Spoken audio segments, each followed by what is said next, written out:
அக்கால ஆட்சியாளர்கள் போர் செய்து எதிரிகளை வீழ்த்துவதை விட சொந்த நாட்டின் மக்களை எதிரிகளிடமிருந்து பாதுகாப்பதையே குறிக்கோளாக கொண்டிருந்தனர். அப்படி ஒரு பாதுகாப்பு மிக்க தலைநகரமாக செஞ்சி இருந்துள்ளது குறிப்பிடத்தக்கது.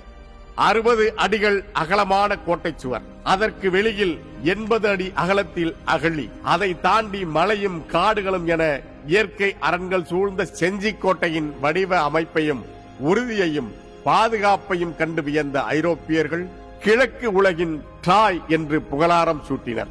இயற்கையோடு ஒன்றிய 3 பெரிய மலைகளும் 2 சிறிய குன்றுகளும் 12 கிலோமீட்டர் நீளமுள்ள மதில் சுவர்களால் இணைக்கப்பட்டு முக்கோண வடிவத்தில் கட்டப்பட்டுள்ள செஞ்சிக்கோட்டை பல போர்களை சந்தித்த பிறகும் ஏறத்தாழ 800 ஆண்டுகளுக்கு பிறகும் இன்றும் அதே உறுதியுடன் காட்சி தருகிறது. செஞ்சிக்கோட்டை கோன் வம்சத்தால் கட்டப்பட்டது. அனந்தகோன் என்பவரால் கட்டப்பட்டு பின்பு கிருஷ்ணகோன் என்பவரால் விரிவுபடுத்தப்பட்டது என்று ஆங்கிலேயர் மெக்கன்சியின் செஞ்சி வரலாறு பற்றிய குறிப்புகளில் காணப்படுகிறது.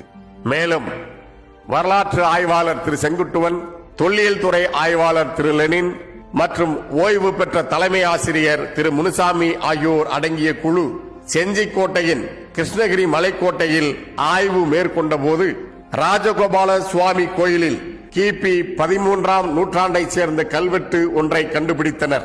அந்த கல்வெட்டில் கோனேரி கோன் மகன் கோவிந்தன் எந்நேரமும் இறைவனை வணங்கிய நிலையில் உள்ளார் என்று வட்டெழுத்தில் பொறிக்கப்பட்டுள்ளது.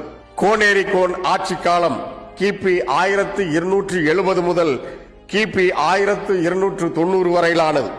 இதன் மூலம் செஞ்சி கோட்டையை கட்டியவர்கள் அனந்தகோன் குலத்தவர்கள் என்பது உறுதியாகிறது. வரலாற்று ஆய்வாளர் நாராயணன் அவர்களின் கூற்றுப்படி செஞ்சிக்கு அருகிலுள்ள மேலச்சேரி கிராமத்தில் கிபி 1200ஆம் ஆண்டில் இடையர் குலத்தை சேர்ந்த அனந்தகோன் தன் ஆடுகளை மேய்க்கும் போது மலை புடவுகளில் புதையலை கண்டறிந்து தனக்கென ஒரு படையை கட்டி செஞ்சியை சுற்றியுள்ள பல சிற்றூர்களில் இருந்த சிறு சிறு ஆட்சியாளர்களை தோற்கடித்து கமலகிரி எனும் கோட்டையை கட்டிய பின்னர் அதை அனந்தகிரி என்று தன் பெயரில் மாற்றியதாக கூறுகிறார். கிபி 1190 முதல் 1300 வரை அனந்தகோன் குலத்தவர்கள் செஞ்சியை ஆண்டதாக அறிய முடிகிறது. அதன் பிறகு கோனேரி கோன், கோவிந்த கோன், வலியக்கோன் அல்லது புளியக்கோன் உள்ளிட்டவர்கள் கிபி 1320 வரையிலும் செஞ்சியை ஆண்டுள்ளனர்.